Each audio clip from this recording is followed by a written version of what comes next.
pessoal, tudo bom com vocês? Hoje nós vamos dar sequência à leitura da obra 1984 de George Orwell. E pessoal, para quem não viu meu story lá no Insta ou no Facebook, eu postei na segunda-feira, né, contando aí sobre o que aconteceu com o meu computador, o que eu uso mais no dia a dia mesmo. Eu tenho um desktop, né, da Mac e tenho um notebook, né? E eu uso mais o desktop. O notebook é um né, que eu deixo de lado ali para os meus trabalhos da faculdade, porque tem que ser na BNT, aquela coisa toda. Eu prefiro usar o próprio Word mesmo, do Windows, né? E então, só que aí aconteceu um problema na hora que eu tava gravando e passando os vídeos pra lá, como eu faço sempre, né? E aconteceu um problema terrível e eu não sei se eu perdi tudo, enfim.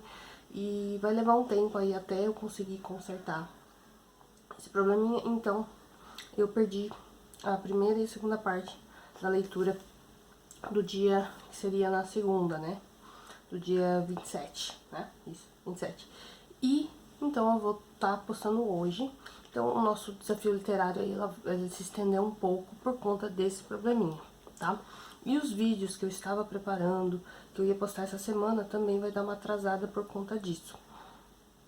Então, eu peço mil desculpas, porque realmente não, né, a gente não tem como saber essas coisas, mas eu vou tentar dar o máximo aí para postar em breve os conteúdos que eu tava planejando. Eu vou ter que fazer tudo de novo, né, porque tava tudo no outro computador, e agora, por conta desse problema, eu tive que, né, começar do zero.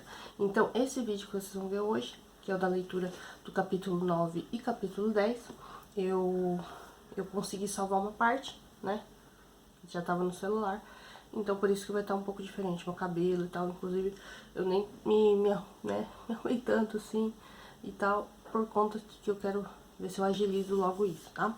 Então, hoje a gente vai ler o capítulo 9 e o capítulo 10. O capítulo 9 é um capítulo bem extenso, tá? Então, eu vou iniciar aqui a leitura. Já vai deixando meu like, pessoal. Por favor, deixa meu like, compartilha. E se inscreve se ainda não for inscrito no canal. Se inscreve e ativa as notificações para sempre o YouTube avisar você quando tiver vídeo novo aqui, tá bom? E eu espero que né, que não demore muito para eu resolver esse probleminha aí.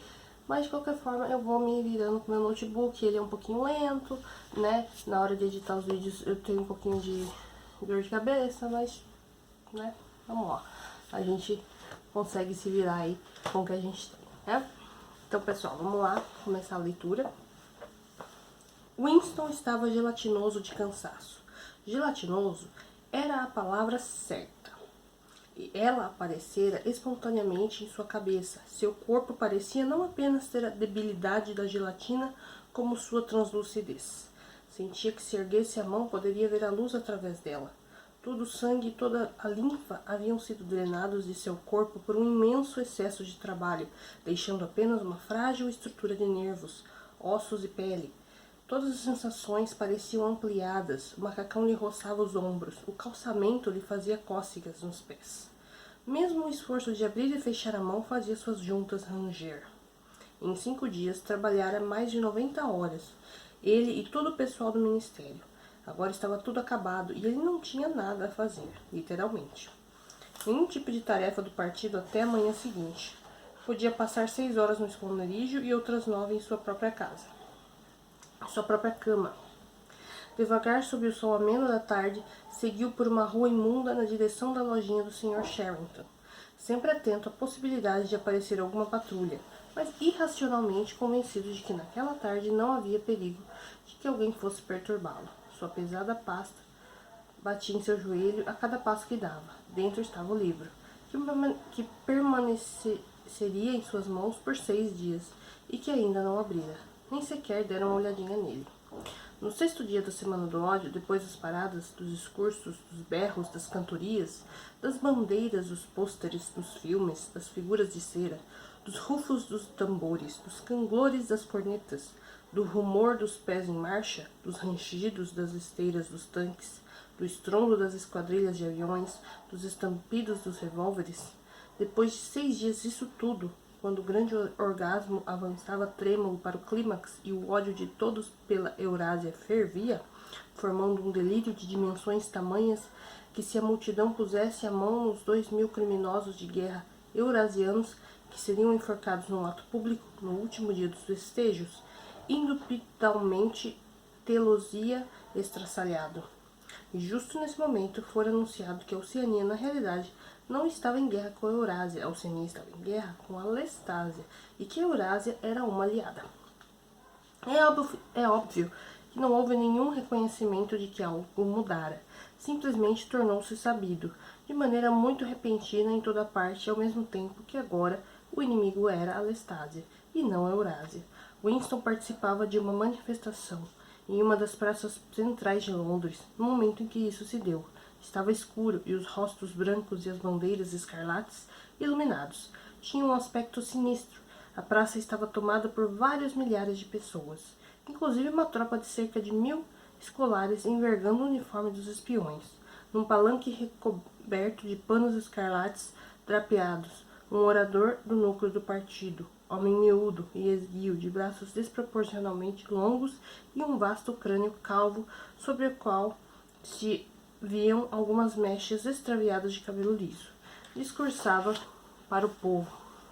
O pequeno personagem lembrava Rumpelstiltskin, o contorcido de ódio. Pendurava-se ao microfone com uma das mãos e com a outra, enorme na ponta de um braço ossudo, dilacerava o ar, ameaçador. Sua voz, que os amplificadores tornavam metálica, atroava a praça, despejando um catálogo infinito de horrores, massacres, deportações, saques, estupros, torturas de prisioneiros, bombardeios de civis, propagandas enganosas, agressões injustas, tratados rompidos. Era quase impossível ouvi-lo sem ficar primeiro convencido e depois irado. A cada poucos minutos, a fúria da multidão transbordava e a voz do orador era afogada pelos rugidos selvagens que subiam, descontrolados, de milhares de gargantas. Os brados mais selvagens eram os dos escolares. O discurso já durava uns 20 minutos, quando um mensageiro subiu correndo ao palanque e enfiou um pedaço de papel na mão do orador. Ele desdobrou o papel e leu o que estava escrito, sem interromper sua fala. Nada alterou sua voz, nem sua atitude, tampouco o teor do que dizia, mas de repente os nomes haviam mudado, sem que uma só palavra de advertência fosse pronunciada. Uma onda de entendimento percorreu a multidão. A Oceania entrara em guerra com a Lestásia. No momento seguinte, houve uma comoção fenomenal. As bandeiras e os pôsteres que decoravam a praça estavam todos errados. Pelo menos metade deles ostentava os rostos errados. Sabotagem, coisa dos agentes de Goldstein. Houve um interlúdio tumultuado em que os pôsteres foram arrancados das paredes e bandeiras foram despedaçadas e em seguida pisoteadas. Os espiões entraram numa atividade prodigiosa, escalando os telhados e cortando as bandeirolas que tremulavam presas às chaminés. 2 ou 3 minutos depois, porém, tudo voltara à paz. O orador, sempre agarrado ao microfone, ombros encolhidos, inclinado para a frente, a mão livre, dilacerando o ar, não interrompera seu discurso. Um minuto depois, os rugidos animalescos de fúria emitidos pela multidão voltaram a explodir. O ódio prosseguiu exatamente como antes, com a única diferença que o seu alvo mudara.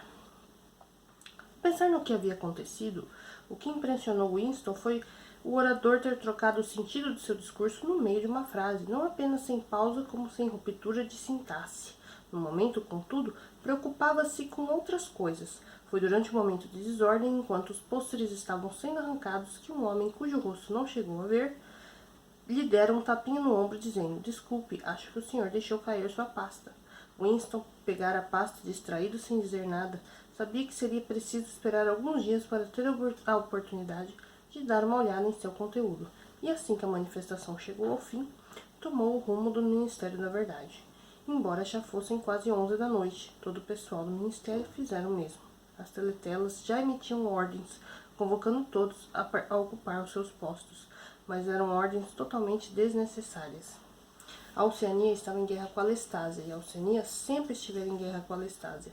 Boa parte da literatura política dos últimos 5 anos se tornara completamente obsoleta.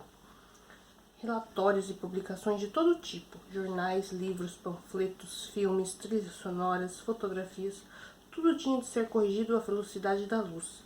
Embora jamais se emitissem instruções precisas, sabia-se que os chefes do departamento pretendiam que em uma semana já não existissem em lugar nenhum referências à guerra com a Eurásia ou aliança com a Lestásia. Era um trabalho enlouquecedor, quanto mais que os processos envolvidos não podiam ser designados por seus próprios nomes. No departamento de registros, todos trabalhavam 18 horas por dia, com 2 intervalos de 3 horas para dormir. Vieram colchões do subsolo que foram espalhados pelos corredores. As refeições consistiam em sanduíches e café Victory distribuído por carrinhos operados por funcionários da cantina.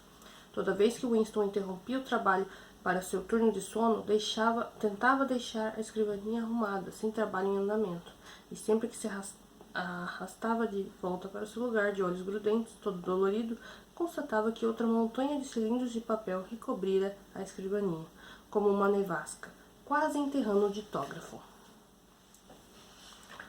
e escorregando para o chão, de modo que sua primeira tarefa era sempre empilhá-los de uma certa aparência de ordem, para abrir espaço e poder trabalhar. O pior de tudo era que seu trabalho não tinha nada de mecânico. Muitas vezes bastava trocar um nome pelo outro, mas todo relatório mais detalhado exigia cuidado e imaginação, mesmo o conhecimento geográfico necessário para transferir a guerra de um lugar do mundo para o outro era considerável. No terceiro dia, a dor que sentia nos olhos era insuportável, e seus olhos precisavam ser limpos de poucos em poucos minutos. Era como ver-se diante de uma tarefa física monumental, algo que a pessoa teria o direito de recusar-se a fazer e que mesmo assim neuroticamente quer realizar. Até onde Winston conseguia se lembrar, não se sentia incomodado pelo fato de que toda palavra que murmurava ao ditógrafo, todo traço de seu lápis tinta, era uma mentira deliberada. Estava tão ansioso quanto os demais funcionários do departamento para que a contrafação ficasse perfeita. Na manhã do sexto dia, a chuva de cilindros amainou. Durante meia hora, nada saiu do tubo pneumático. Então veio outro cilindro e em seguida mais nenhum. Por toda parte, mais ou menos à mesma hora, o trabalho estava rareando. Um suspiro profundo, embora secreto, percorreu o departamento. Um feito grandioso que jamais poderiam mencionar acabara de ser realizado. E agora nenhum ser humano seria capaz de provar com uma evidência documental que algum dia a Oceania estivera em guerra com a Eurásia. À meia-noite houve um anúncio inesperado. Todos os funcionários do ministério estavam de folga até a manhã seguinte.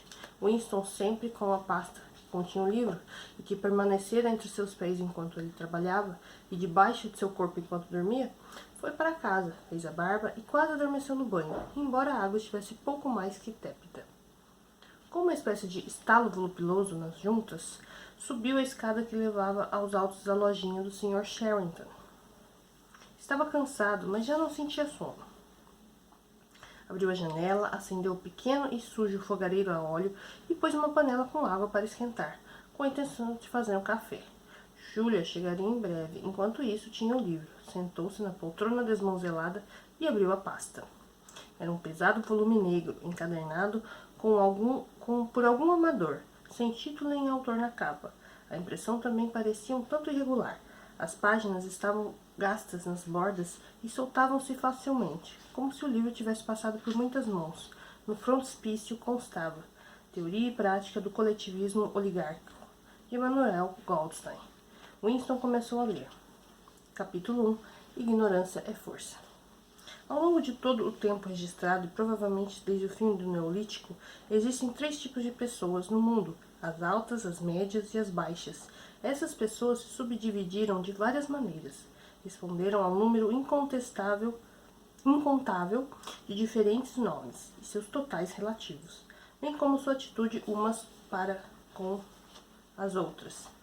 Tem variado de uma época para outra, mas a estrutura primordial da sociedade jamais foi alterada, mesmo depois de tremendas comoções e mudanças aparentemente irrevogáveis. O mesmo modelo sempre voltou a se firmar, assim como um giroscópio. Sempre reencontra o equilíbrio por mais que seja empurrado nesta ou naquela direção. Os objetivos desses 3 grupos são de todo inconciliáveis. Winston interrompeu a leitura, principalmente para poder apreciar o fato de que estava lendo, com conforto e segurança. Estava sozinho, nada de teletela, nada de ouvido no buraco da fechadura, nada de impulso nervoso de olhar por cima do ombro ou de cobrir a página com a mão. A aragem suave do verão acariciava seu rosto. De algum lugar, ao longe, chegavam-lhe gritos abafados de crianças. No quarto, propriamente dito, não havia som algum, exceto a voz do inseto do relógio. Acomodou-se melhor na poltrona e apoiou os pés no guarda-fogo. Aquilo era estado de graça, era eternidade. De repente, como às vezes fazemos com um livro que sabemos que vamos ler e reler palavra por palavra, abriu-o numa página diferente e constatou que estava no 3º capítulo. E retomou a leitura. Capítulo 3. Guerra é paz. A divisão no mundo em 3 grandes superestados foi um evento que já podia ser previsto, e foi de fato. Antes de meados do século XX, com a absorção da Europa pela Rússia e do Império Britânico pelos Estados Unidos, formaram-se 2 das 3 potências hoje existentes, a Eurásia e a Oceania. A terceira delas, a Lestásia, só emergiu como unidade distinta depois de mais de uma década de confusos conflitos armados. Em alguns lugares, as fronteiras entre os 3 superestados são arbitrárias. Os outros oscilam de acordo com os acasos da guerra, mas em geral acompanham características geográficas. A Eurásia compreende a totalidade da parte norte dos continentes europeu e asiático de Portugal, ao Estreito de Bering. A Oceania inclui as Américas e as Ilhas Atlânticas, inclusive as britânicas. A Australásia e a parte sul da África. A Lestásia, é menor que as outras e com uma fronteira ocidental menos definida, inclui a China e os países do sul da China, as ilhas do Japão e uma parcela grande, mas flutuante, da Manchúria, da Mongólia e do Tibete. Em combinações variáveis, esses 3 superestados estão permanentemente em guerra. Tem sido assim nos últimos 25 anos. A guerra, contudo, já não é o confronto desesperado, aniquilador que era nas primeiras décadas do século XX. É uma luta de objetivos limitados entre combatentes que não têm como destruir-se uns aos outros, carecem de causas concretas para lutar e não estão divididos por nenhuma diferença ideológica genuína. Isso não significa que a prática concreta da guerra ou a atitude predominante em relação a ela tenha se tornado menos sanguinária ou mais cavalheiresca. Ao contrário, a histeria guerreira é contínua e universal em todos os países, e atos como violações, saques, matança de crianças, redução de populações inteiras, a escravidão e represálias contra prisioneiros. Acontece, por exemplo, de eles serem jogados em água fervente ou enterrados vivos. São considerados normais e, quando cometidos pelas tropas amigas, são meritórios. Num sentido físico, porém, a guerra envolve efetivos mínimos, em geral especialistas muito bem treinados e causa relativamente poucos baixas. A luta, quando ocorre, se realiza nas fronteiras imprecisas, cuja localização o homem comum só pode adivinhar ou em torno das fortalezas flutuantes que montam guarda em pontos estratégicos das rotas marítimas. Nos centros de civilização, guerra significa simplesmente escassez contínua de bens de consumo e, por vezes, a explosão de uma bomba-foguete, capaz de provocar algumas dezenas de mortes. Na verdade, as características da guerra mudaram, mas exatamente a ordem. A importância das razões pelas quais se travam guerras mudou. Motivos que até certo ponto já estavam presentes nas grandes guerras do início do século XX, tornaram-se preponderantes e são conscientemente reconhecidos e levados em consideração.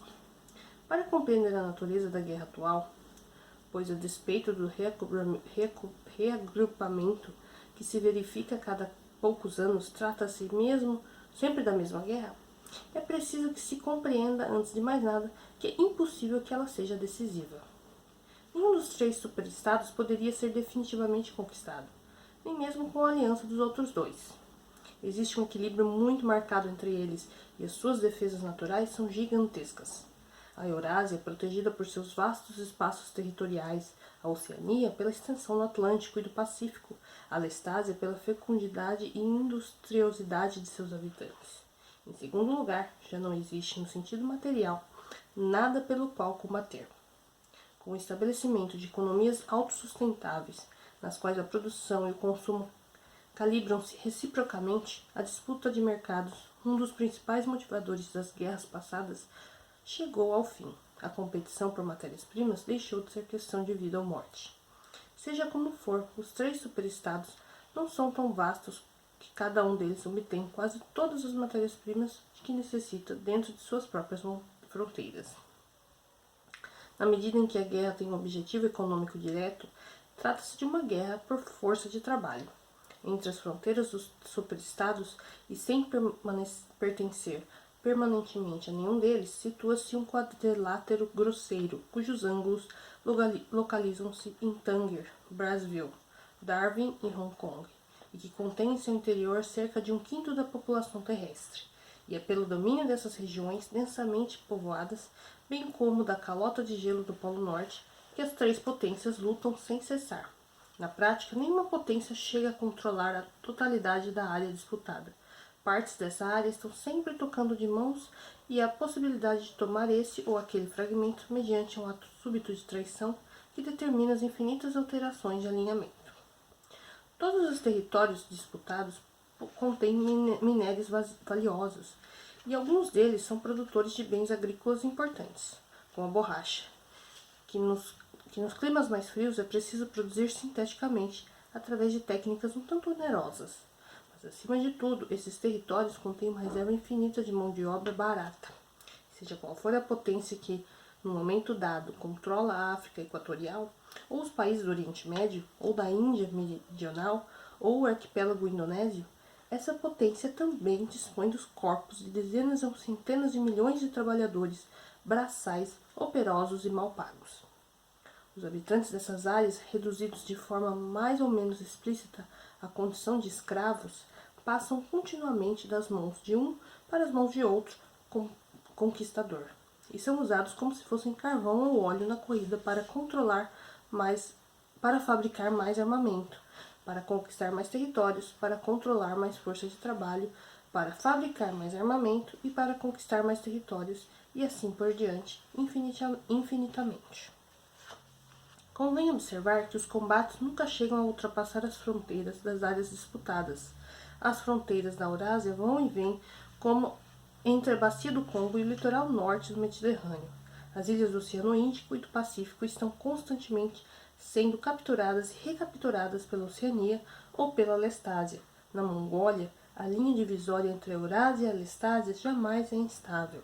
Em torno do polo, as 3 potências dizem ter direito a enormes territórios que, na verdade, são, em grande medida, desabitados e inexplorados, mas o equilíbrio de poder sempre permanece grosso modo equilibrado, e o território que forma o interior de cada superestado sempre permanece inviolado. Além disso, o trabalho dos povos explorados nas cercanias do Equador não é realmente necessário à economia mundial. Esses povos nada acrescentam à riqueza do mundo, visto que tudo que produzem é usado para fins de guerra, e o objetivo de travar uma guerra é sempre estar em melhor posição para travar outra guerra. Com seu trabalho, as populações escravas permitem que se acelere o ritmo da guerra contínua.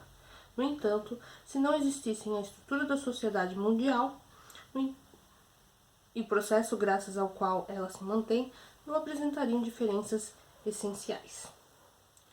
O objetivo primário da guerra moderna, em consonância com os princípios de duplo pensamento, esse objetivo é ao mesmo tempo reconhecido e não reconhecido pelos cérebros dirigentes do núcleo do partido, é usar os produtos da máquina sem elevar o padrão geral de vida.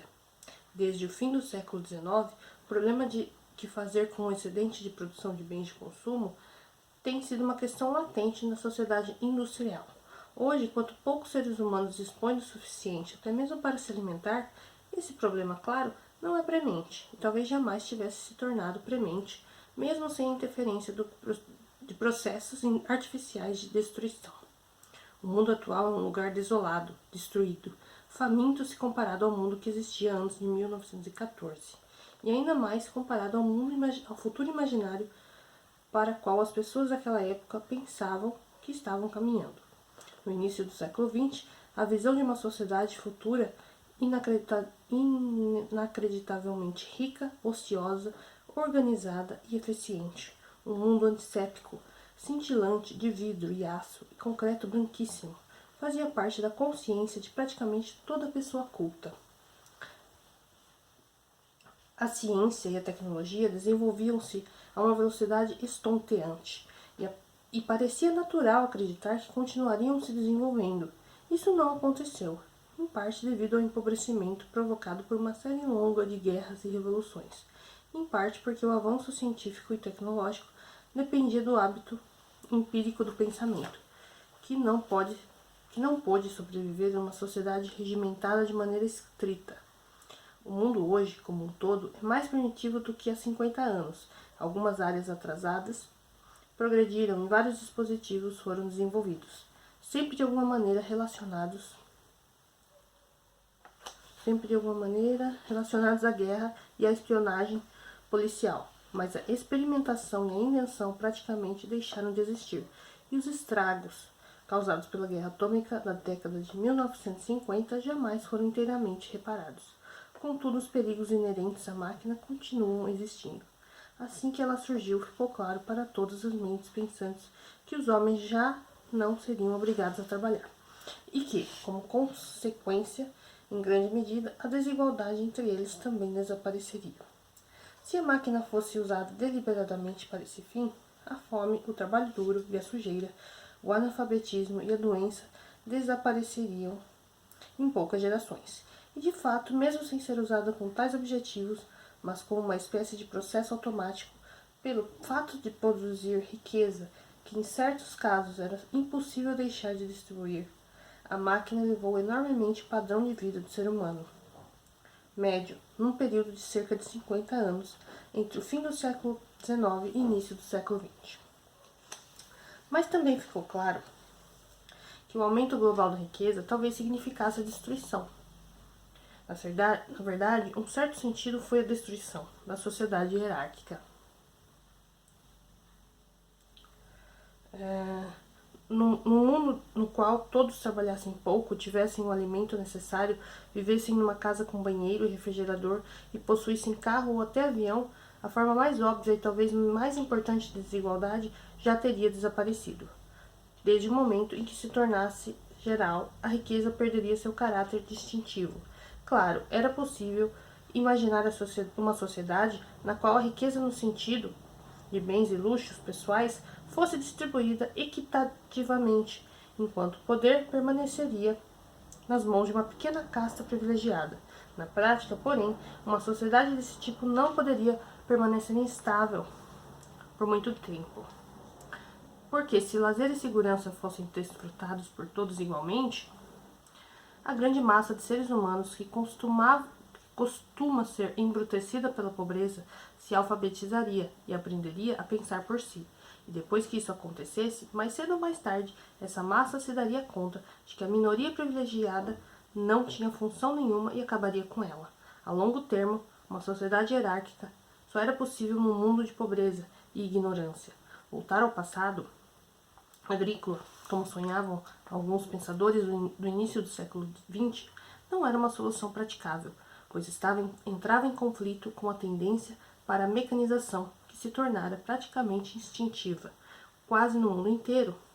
E mais, todo país que permanecesse industrialmente atrasado era indefeso do ponto de vista militar, e com certeza seria dominado, direta ou indiretamente, por seus antagonistas mais desenvolvidos. Tampouco era satisfatória a solução de manter as massas em estado de pobreza restringindo a produção de bens. Isso aconteceu em grande medida durante a fase final do capitalismo, mais ou menos entre 1920 e 1940. Permitiu-se que a economia de muitos países estagnasse, abandonou-se a agricultura, não houve acréscimo de bens de capital e grandes parcelas da população, impedidas de trabalhar, foram mantidas em uma situação de semi-inanição pelos serviços de beneficência do Estado. Mas isso também provocava vulnerabilidade militar, e visto que as privações infligidas eram obviamente desnecessárias, a oposição se tornava inevitável. O problema era como manter as rodas da indústria em ação sem aumentar a riqueza real das pessoas? Era preciso produzir mercadorias, mas as mercadorias não podiam ser distribuídas. Na prática, a única maneira de conseguir isso foi com a guerra ininterrupta. O ato essencial da guerra é a destruição, não necessariamente de vidas humanas, mas dos produtos do trabalho humano. A guerra é uma forma de despedaçar e projetar para a estratosfera ou de afundar nas profundezas do mar materiais que, se não fosse isso, poderiam ser usados para conferir conforto excessivo às massas e, em consequência, a longo prazo, torná-las inteligentes demais. Mesmo que armas de guerra não sejam efetivamente destruídas, sua fabricação continua sendo uma forma conveniente de utilizar uma mão de roda que não produza nada consumível. A construção de uma fortaleza flutuante, por exemplo, mobiliza uma força de trabalho que poderia construir várias centenas de navios cargueiros. Depois de algum tempo, ela é declarada obsoleta sem nunca ter proporcionado nenhum benefício material a ninguém, e com enorme investimento de trabalho, outra fortaleza flutuante é construída.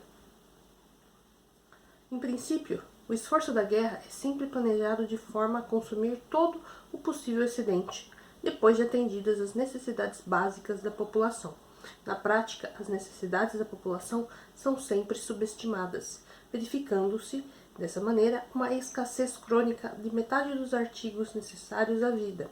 Isso, porém, é visto como uma vantagem. É política deliberada manter até mesmo os grupos favorecidos no limite da penúria, uma vez que um estado geral de escassez reforça a importância de pequenos privilégios, e assim torna mais marcada a diferença entre um grupo e outro, de acordo com os padrões do início do século XX. Mesmo um membro do núcleo do partido leva uma vida austera e laboriosa. Ainda assim, os poucos luxos de que usufrui, seu amplo apartamento bem equipado, a textura melhor de suas roupas, a melhor qualidade do que come, bebe e fuma, seus 2 ou 3 empregados, seu carro ou helicóptero particular, colocam-no num mundo bem diferente daquele onde vivem os membros do partido exterior, e os membros do partido exterior ostentam vantagem similar em relação às massas indistintas, a que chamamos proletas. A atmosfera social é de uma cidade sitiada, onde a posse de um naco de carne de cavalo faz a diferença entre riqueza e pobreza, e ao mesmo tempo a consciência de estar em guerra e, portanto, em perigo, faz com que o comissionamento de todo o poder a uma pequena casta seja visto como uma condição natural e inevitável de sobrevivência. A guerra, como veremos, não apenas efetua a necessária destruição, como a efetua de uma forma psicologicamente aceitável. Em princípio, seria muito simples usar a força de trabalho excedente mundial para construir templos e pirâmides, cavar buracos e tornar a enchê-los, ou mesmo para produzir vastas quantidades de mercadorias e depois queimá-las. Só que isso ofereceria apenas a base econômica para uma sociedade hierárquica. Ficaria faltando a base emocional. O que importa aqui não é a disposição das massas, cuja atitude não tem importância desde que elas se mantenham estáveis, trabalhando, mas à disposição do próprio partido. Espera-se que mesmo o militante mais humilde mostre-se competente, laborioso e até inteligente dentro de certos limites.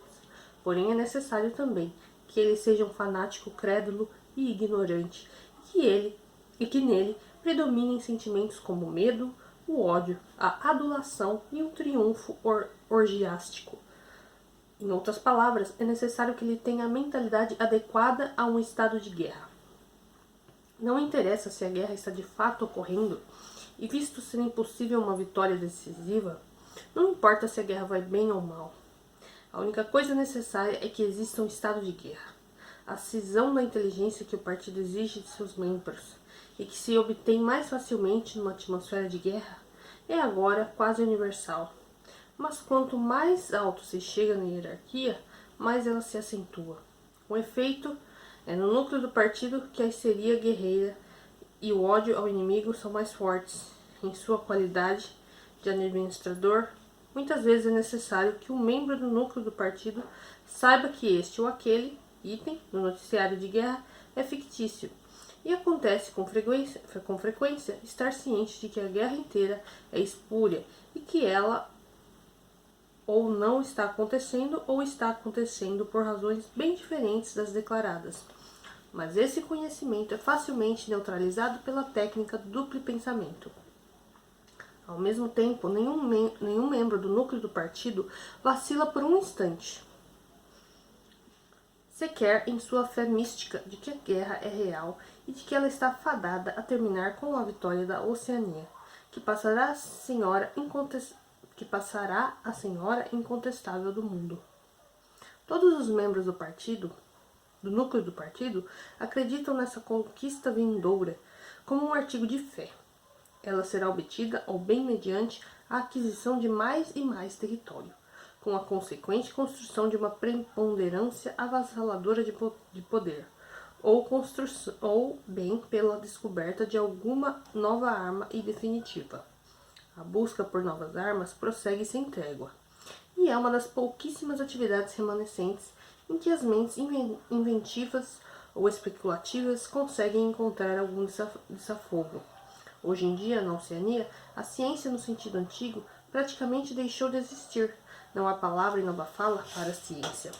O método empírico de pensamento, em que todas as realizações científicas do passado se fundavam, opõe-se aos princípios mais fundamentais do Socin. E quando o progresso tecnológico só se verifica quando, desta ou daquela maneira, seus produtos podem ser utilizados em prol da diminuição da liberdade humana, em todas as artes úteis, o mundo ou está imóvel ou retrocede. Os campos são cultivados com arados puxados a cavalo, enquanto os livros são escritos por aparelhos. Mas em assuntos de importância vital, ou seja, a guerra e a espionagem policial, a abordagem empírica continua sendo encorajada, ou pelo menos tolerada. Os dois objetivos do partido são: primeiro, conquistar toda a superfície da terra; segundo, extinguir de uma vez por todas a possibilidade de pensamento independente. Assim, há dois grandes problemas que o partido se preocupa em resolver. Um é como descobrir o que o ser humano está pensando, a revelia dele. E outro é como matar várias centenas de milhões de pessoas em poucos segundos sem aviso prévio. À medida em que a pesquisa científica continua existindo, esse é o seu principal tema. Das duas, uma. Ou o cientista de hoje é uma mistura de psicólogo com inquisidor, estudando com extraordinária minúcia o significado de expressões faciais, gestos e tons de voz, e testando os efeitos das drogas, choques elétricos, hipnose e tortura física na produção da verdade. Ou é um químico, físico ou biólogo, preocupado exclusivamente com ramificações de suas áreas de estudo relevantes para a extensão da vida. Nos vastos laboratórios do Ministério da Paz e nas estações experimentais ocultas nas florestas do Brasil, ou no deserto australiano, ou em ilhas perdidas da Antártica. Equipes de especialistas trabalham incansáveis. Alguns se preocupam unicamente com o planejamento da logística das guerras futuras, e outros criam bombas de foguetes para cada vez maiores, explosivos mais potentes e em maior quantidade, e blindagens cada vez mais impenetráveis.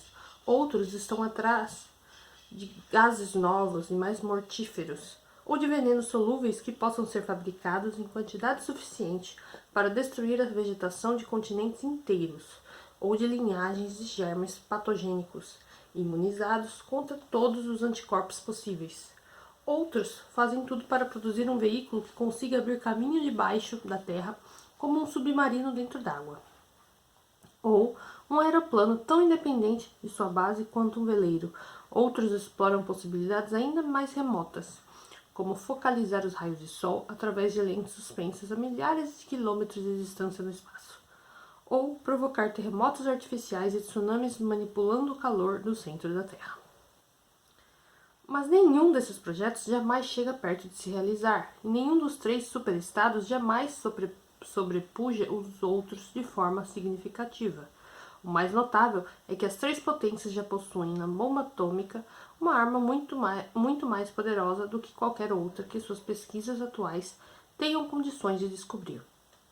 Embora o partido se comporte exatamente da maneira habitual, reivindicando a invenção para si, as primeiras bombas atômicas apareceram ainda no início da década de 1940 e só foram usadas em larga escala cerca de 10 anos depois. Naquela época, algumas centenas de bombas foram jogadas em centros industriais, sobretudo na Rússia europeia, na Europa Ocidental e na América do Norte. O resultado foi que os grupos governantes de todos os países se convenceram de que, com algumas bombas atômicas a mais, a sociedade organizada chegaria ao fim, bem como seu próprio poder. A partir de então, embora nenhum acordo formal tivesse sido celebrado ou mesmo discutido, não se jogaram mais bombas. As três potências limitam-se a continuar produzindo bombas atômicas e a armazená-las para a oportunidade decisiva que todos acreditam que, mais cedo ou mais tarde, há de chegar. E enquanto isso, a arte da guerra permanecia quase estacionária durante 30 ou 40 anos. Os helicópteros são mais usados do que antes. Os aviões bombardeiros foram em ampla medida suplantados por projéteis autoimpulsionados, e o frágil e móvel navio de batalha deu lugar à fortaleza flutuante, praticamente impossível de afundar. Fora isso, porém, quase não houve desenvolvimento. O tanque, o submarino, o torpedo, a metralhadora, até o rifle e a granada continuam sendo usados. E a despeito dos massacres intermináveis relatados pela imprensa e pelas teletelas, jamais se repetiram as batalhas desesperadas de antes, em que centenas de milhares ou mesmo milhões de homens muitas vezes eram mortos em poucas semanas. Nenhum dos três superestados jamais realiza manobras que envolvam o risco de derrotas sérias. Quando empreendem uma operação de grandes proporções, em geral, é um ataque surpresa contra um aliado. A estratégia adotada, ou pretensamente adotada, pelas três potências é idêntica. O plano é adquirir, graças a uma combinação de combates, barganhas e golpes bem planejados de traição, um círculo de bases que cerquem completamente um ou outro dos estados rivais, e depois assinar um pacto de amizade com esse mesmo rival, e manter relações pacíficas com ele, durante um número suficiente de anos para acalmar toda suspeita. Durante esse período de trégua, todos os pontos estratégicos serão abastecidos com foguetes carregados de bombas atômicas. Por fim, todos serão disparados simultaneamente, e seus efeitos devastadores impossibilitarão toda e qualquer reação. Será o momento de assinar um pacto de amizade com a potência mundial remanescente, já preparando o ataque seguinte. Nem é preciso dizer que esse esquema é um mero devaneio. Sua realização é impossível. Além disso, todos os confrontos se dão nas áreas disputadas próximas ao Equador e ao Polo. Os territórios inimigos jamais são invadidos. Isso explica o fato de que, em alguns lugares, as fronteiras entre os superestados são arbitrárias. A Eurásia, por exemplo, poderia facilmente conquistar as ilhas britânicas, que geograficamente fazem parte da Europa. Ou, por outro lado, a Oceania poderia facilmente empurrar as suas fronteiras até o Reno, ou mesmo até a Vístula. Fazê-lo, porém, seria violar o princípio adotado por todas as partes, mas jamais formulado, de integridade cultural. Se a Oceania fosse conquistar as áreas que um dia foram conhecidas como França e Alemanha, seria necessário ou bem exterminar seus habitantes, empreendimento de grande dificuldade física, ou bem assimilar uma população de cerca de 100 milhões de pessoas, que no tocante a desenvolvimento técnico encontra-se perto do nível dos habitantes da Oceania. O problema é o mesmo para os três superestados. É absolutamente necessário para suas estruturas que não haja contato com os estrangeiros, exceto até certo ponto com prisioneiros de guerra e escravos negros. Mesmo o aliado oficial do momento é sempre visto com profundas suspeitas. Fora os prisioneiros de guerra, o cidadão médio da Oceania jamais põe os olhos num cidadão da Eurásia ou da Lestásia e está proibido de conhecer idiomas estrangeiros. Se tivesse permissão para manter contato com estrangeiros, descobriria que são criaturas semelhantes a ele, e que quase tudo o que lhes disseram sobre as pessoas é mentira. O mundo lacrado em que vive seria aberto, e o medo, o ódio e a presunção sobre os quais se apoia sua disposição para a luta poderiam evaporar-se. E diante disso, todos os lados percebem claramente que por mais que Pérsia, Ceilão, Egito ou Java troquem de mãos, suas fronteiras jamais deverão ser cruzadas por nada que não sejam bombas. Por trás disso tudo há um fato jamais mencionado de viva voz, mas que é entendido tacitamente, e que justifica uma série de ações. As condições de vida nos 3 superestados são quase as mesmas. Na Oceania, a filosofia vigente tem o nome de Socin. Na Eurásia tem o nome de neobolchevismo. Na Lestásia tem o nome chinês que costuma ser traduzido por adoração da morte, mas que talvez fosse bem mais representado por obliteração da identidade. O cidadão da Oceania está proibido de se inteirar de qualquer detalhe dos credos das outras 2 filosofias, mas aprende a execrá-las como ofensas bárbaras à moralidade e ao bom senso. Na verdade, as 3 filosofias não têm quase nenhuma diferença entre si, e os sistemas sociais que elas justificam são idênticos. Em toda parte existe a mesma estrutura piramidal, a mesma adoração a um líder semidivino, a mesma economia justificada única e exclusivamente por uma atividade contínua de guerra. Em decorrência, os três superestados, além de não terem como conquistar uns aos outros, não alcançariam vantagem alguma se o fizessem. Ao contrário, enquanto permanecerem em conflito, promovem um ao outro como 3 fardos de milho. E como de hábito, os grupos dominantes das 3 potências sabem e não sabem, ao mesmo tempo, o que estão fazendo. Dedicam suas vidas a conquistar o mundo, mas têm consciência de que a guerra necessita prosseguir para sempre, sem vitória de nenhuma parte. Enquanto isso, o fato de que não há possibilidade de conquista permite a denegação da realidade, que consiste na principal característica do Socin e de seus sistemas rivais de pensamento. Quanto a esse ponto, convém repetir o que já dissemos antes, ou seja, pelo fato de tornar-se contínua, a guerra mudou fundamentalmente de caráter. Em outros tempos, a guerra, quase por definição, era uma coisa que mais cedo ou mais tarde chegava ao fim, em geral com uma vitória ou uma derrota inquestionável. No passado também, a guerra era um dos principais instrumentos por meio dos quais as sociedades humanas eram mantidas em contato com a realidade física. Todos os governantes de todos os tempos tentaram impor uma falsa visão do mundo a seus seguidores, sem poder, contudo, dar-se ao luxo de estimular ilusões que significassem prejuízo à eficiência militar.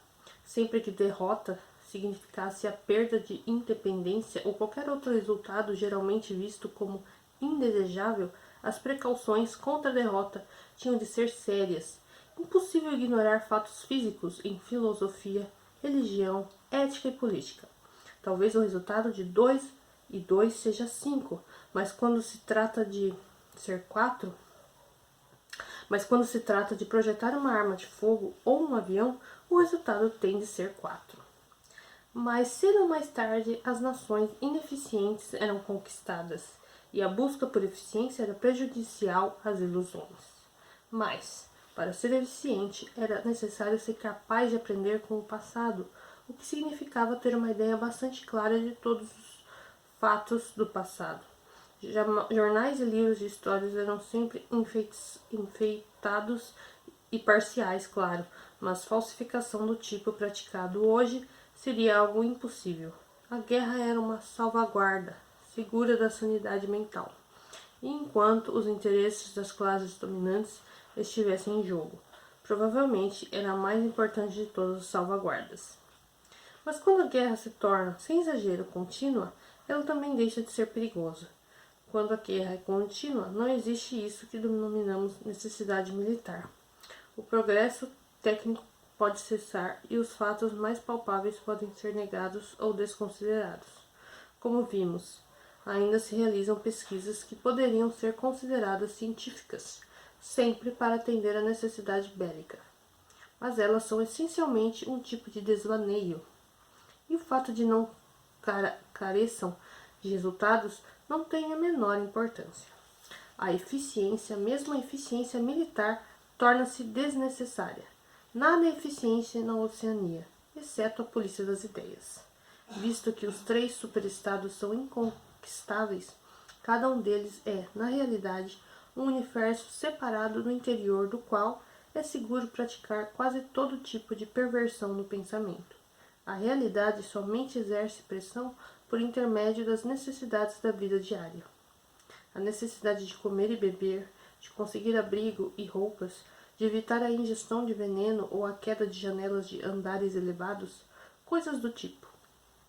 Entre a vida e a morte, e entre o prazer físico e a dor física, ainda existe uma diferença, mas isso é tudo. Destituído de contato com o mundo externo e com o passado, o cidadão da Oceania é como um homem no espaço interestelar, que não tem como saber o que está acima e o que está abaixo. Os dirigentes desse tipo de Estado conseguiram ser mais absolutistas que faraós e césares.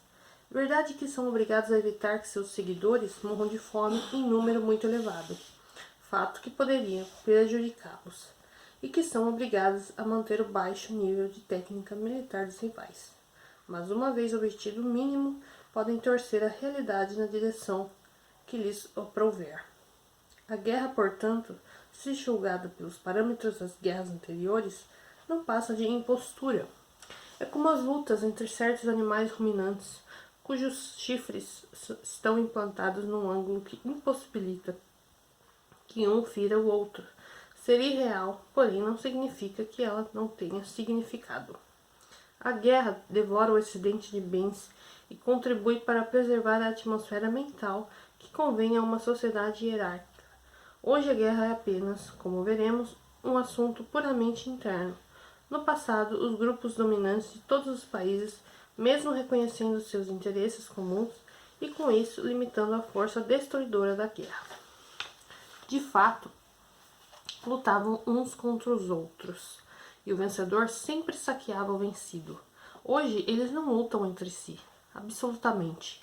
A guerra se trava entre cada grupo dominante e seus próprios súditos.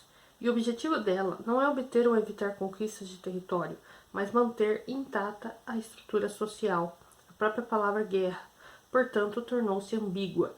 É provável que fosse correto afirmar que, ao se tornar contínua, a guerra deixou de existir. A pressão peculiar que ela exerceu sobre os seres humanos entre o Neolítico e o início do século XX desapareceu e foi substituída por coisa bem diferente.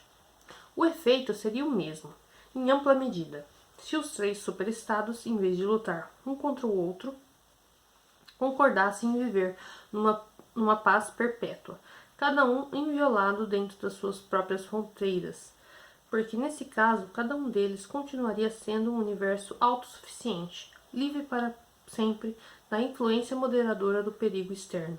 Uma paz que fosse de fato permanente seria idêntica a uma guerra permanente.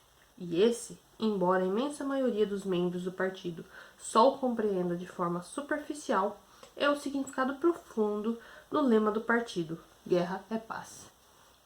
Winston interrompeu a leitura por um momento. Em algum lugar, ao longe, trovejou uma bomba-foguete. O sentimento abençoado de estar sozinho com um livro proibido num aposento sem teletela não se dissipara. A solidão e a segurança eram sensações físicas que de alguma forma se fundiam ao cansaço de seu corpo, a maciez da poltrona e a carícia que a brisa suave que entrava pela janela fazia no seu rosto. O livro o fascinava, ou mais exatamente tranquilizava-o. Em certo sentido, não lhe dizia nada de novo, o que era parte do fascínio. Dizia o que ele teria dito se tivesse a capacidade de organizar seus pensamentos dispersos. Era o produto de uma mente semelhante à dele, porém muitíssimo mais poderosa, mais sistemática, menos amedrontada. Os melhores livros, compreendeu, são aqueles que lhe dizem o que você já sabe. Acabara de voltar ao capítulo 1, quando ouviu os passos de Júlia na escada, e ergueu-se da poltrona para ir ao encontro dela. Júlia largou a bolsa marrom de ferramentas no chão e se jogou nos braços dele. Fazia mais de uma semana que não se encontravam. Estou com um livro, disse ele, quando os dois se soltaram. É mesmo? Que bom, disse ela sem grande interesse, e quase no mesmo instante ajoelhou-se ao lado do fogareiro a óleo para fazer café. Só voltaram ao assunto depois de passar meia hora na cama. A noite estava fria o suficiente para que puxassem a colcha. Da rua vinha um ruído familiar de cantorias e pés roçando as lajes. A mulher vigorosa de braços vermelhos, que Winston vira em sua primeira visita, parecia fazer parte do pátio.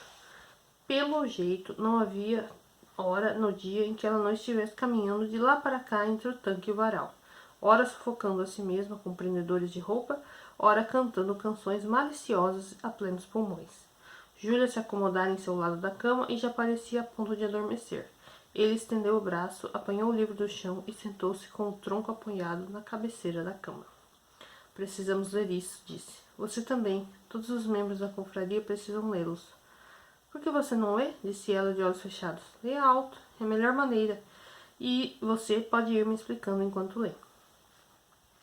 Os ponteiros do relógio marcavam 6, ou seja, 18 horas. Tinham 3 ou 4 horas pela frente. Ele ajeitou o livro sobre os joelhos e começou a ler. Capítulo 1. Ignorância é força. Ao longo de todo o tempo registrado, e provavelmente desde o fim do Neolítico, existem 3 tipos de pessoas no mundo: as altas, as médias e as baixas. Essas pessoas se subdividiram de várias maneiras. Responderam a um número incontestável de diferentes nomes e seus totais relativos, bem como sua atitude umas com as outras. Tem variado de uma época para outra, mas a estrutura primordial da sociedade jamais foi alterada, mesmo depois de tremendas comoções e mudanças aparentemente irrevogáveis. O mesmo modelo sempre tornou a se formar. Assim como um giroscópio sempre reencontra o equilíbrio, por mais que seja empurrado nesta ou naquela direção. Júlia, você está acordada? Perguntou Winston. Estou, meu amor. Estou ouvindo. Continue. É maravilhoso. Ele seguiu em frente com a leitura. Os objetivos desses 3 grupos são inconciliáveis. O objetivo dos altos é continuar onde estão. O objetivo dos médios é trocar de lugar com os altos. O objetivo dos baixos, isso, quando tem um objetivo, pois uma das características marcantes dos baixos é o fato de estarem tão oprimidos pela trabalheira que só a intervalos mantêm alguma consciência de toda e qualquer coisa externa a seu cotidiano. É abolir todas as diferenças e criar uma sociedade na qual todos os homens sejam iguais. Assim, ao longo da história, um conflito cujas características básicas permaneçam inalteradas se repete uma vez ou outra. Durante longos períodos, os altos parecem ocupar o poder de forma absolutamente inabalável. Porém, mais cedo ou mais tarde, também sempre chega o dia em que eles perdem ou a confiança em si mesmos ou a capacidade de governar com eficiência. Ou as duas coisas. São derrubados pelos médios, que angariam o apoio dos baixos, fingindo lutar por liberdade e justiça. Nem bem atingem o seu objetivo, os médios empurram os baixos de volta para sua posição subalterna, a fim de se tornarem eles os próprios altos. E nesse momento, um novo grupo de médios se desprende de um dos outros 2 grupos, ou de ambos, e conflito recomeça. Dos 3 grupos, apenas os baixos jamais conseguem, nem temporariamente, sucesso na conquista de seus objetivos. Seria exagero dizer que ao longo da história nunca houve progresso material. Mesmo hoje, num período de declínio, o ser humano médio está fisicamente em melhor condição do que há alguns séculos. Mas nenhum progresso na área da riqueza, nenhum refinamento da educação, nenhuma reforma ou revolução jamais serviram para que a igualdade entre os homens avançasse 1 milímetro que fosse. Do ponto de vista dos baixos, nenhuma mudança histórica chegou a significar muito mais que uma alteração no nome de seus senhores. Nos últimos anos do século XIX, a recorrência desse modelo ficara óbvia para muitos observadores. E nesse momento surgiram escolas de pensadores que interpretavam a história como um processo cíclico e pretendiam demonstrar que a igualdade era a lei inalterável da vida humana. É claro que essa doutrina sempre teve partidários, mas havia uma mudança significativa na forma como ela era apresentada naquele momento. No passado, a necessidade de haver uma forma hierárquica de sociedade fora a doutrina específica dos autos. Defendiam-na reis e aristocratas, bem como sacerdotes, advogados e outros parasitas dos autos, que amenizavam essa doutrina como promessas de recompensas com o mundo imaginário do além-túmulo. Os médios, nas medidas em que lutavam pelo poder, sempre faziam uso de termos como liberdade, justiça e fraternidade. E naquele momento, porém, o conceito de fraternidade humana começou a ser atacado por pessoas. Naquele momento, porém, o conceito de fraternidade humana começou a ser atacado por pessoas que ainda não ocupavam posições de mando, mas que alimentavam a esperança de ocupá-las em breve. No passado, os médios haviam feito revoluções sob a bandeira de igualdade, para depois instalar uma nova tirania assim que a anterior era derrubada. Na verdade, os novos grupos médios proclamavam antecipadamente sua tirania. O socialismo, doutrina surgida no início do século XIX e que era o último elo de uma cadeia de pensamento que remontava às rebeliões de escravos da antiguidade, continuava profundamente impregnado pelo utopismo das eras passadas, mas em cada variante do socialismo surgida a partir de cerca de 1900, o objetivo de instalar a liberdade e a igualdade foi sendo abandonado cada vez mais abertamente. Os novos movimentos, surgidos na metade do século, Socin na Oceania, neobolchevismo na Eurásia e adoração da morte, como costuma ser denominado na Lestásia, tinha o objetivo declarado de perpetuar a desliberdade e a inigualdade. É óbvio que esses novos movimentos emergiram dos velhos, cujos nomes tendiam a conservar, pagando um falso tributo à sua ideologia, mas o objetivo de todos eles era deter o progresso e congelar a história num dado momento. O tão conhecido movimento pendular ocorreria mais uma vez, mesmo depois se interromperia. Como sempre, os altos virariam médios e estes se transformariam nos altos. Só que dessa vez, por razões estratégicas deliberadas, os altos teriam condições de manter sua posição indefinidamente. As novas doutrinas, até certo ponto, surgiram devido ao acúmulo de conhecimento histórico e ao desenvolvimento do sentido histórico quase inexistente antes do século XIX. O movimento cíclico da história tornara-se inteligível, ou pelo menos dava a impressão de sê-lo. E se era inteligível, também era alterável. Mas a causa principal subjacente era que, já no início do século XX, a igualdade humana se tornara tecnicamente possível. Além disso, continuava sendo verdade que os homens não eram iguais no que dizia respeito a seus talentos inatos e que era preciso especializar as funções de maneira a favorecer esse indivíduo em detrimento daquele. Mas já não havia a menor necessidade real de existir distinções de classe ou grandes diferenças de riqueza em épocas anteriores. As distinções de classe tinham sido não apenas inevitáveis como desejáveis. A desigualdade era o preço da civilização.